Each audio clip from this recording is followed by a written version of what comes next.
Ziyarce-ziyarce ne na bazata da babbar ƙungiyar nan ta haɗin kan 'yan ƙasa ta yi don ganawa da abokan ma'amala sahun gaba musamman ma'aikatun yaɗa labarai. Ita dai wannan ziyara manufarta shine don ƙara kai godiya wa gidajen rediyo masu fafutukar kamawa akan ayyukan da ƙungiyar take suna wallafawa. Ta ɓangaren jan ƙoƙarin da ƙungiyar suke na tsaftace makwancin ne likitoci da hanyoyi da inda suka ga ya dace a cikin tsarinsu. Don kamawa gari da jihar Tawa a kan ƙudurinsu na haɗin kan 'yan ƙasa. Kamar yadda Alhaji Sani Adudu, shugaban ƙungiyar, ya sanar da gidan rediyo Rahama a yayin ziyarar da suka kai. Kasan shi gidajen radiyon na yi da 'yan Kulob ɗan jimma na ɗan jimmai, ko ba haka ba? Tunda yau in ba da gidajen radiyon ne ba, mu dai ba a sanin mu. Tunda yau duk inda mun ka zo da an ce wanga shine Sani Adudu sai ga an shi na muka shiga radiyo kaza ka gani wannan abu shi na da daɗi. Kenan mu gidajen radiyon ne muna alfafari da su, muna bugun gaba da su. Duka gidajen radiyon nan ga babu wanda ba nama ba.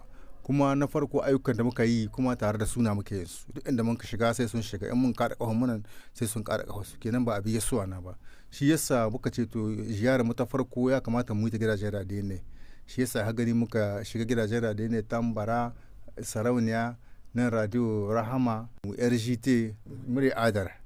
Insha Allah. Wannan kungiya ta haɗin kan 'yan ƙasa ba ta yin ƙasa a gwiwa wajen ci gaba da gwagwarmayar gabatar da ayyukan agazawa. Na irin goyon bayan da suke samu wa hukumomi magabata na jihar Tawa. Nan ma Sani Adudu ya ƙara cewa yanzu ne take ɗamarar aiki da himmantuwa. Kaga akwai ayyuka wanda muke son mu tasowa kwanakin ga na gyaran makwantai da asibiti da sauran hanyoyi.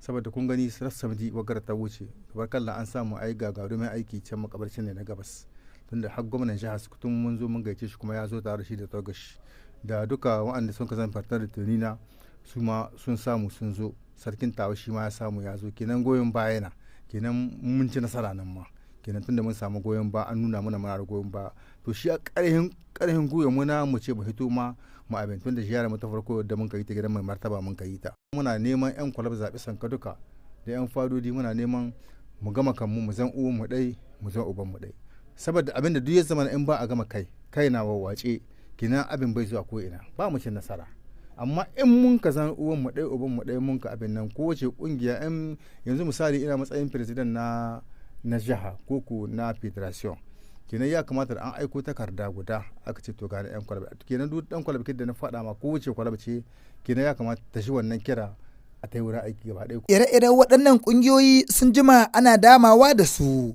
inda suke ci gaba da yaɗuwa a cikin jihohin ƙasashe da sauransu kuma hakan tana yin tasiri a dalilin ci gaban da ake gani a aikinsu wanda ma shi ke kawo urkidewar wasu fadodi su aza ƙungiyar ci gaban gari da yin koyi da su. Ƙarshen rahoton kenan, Muhammad Attahir.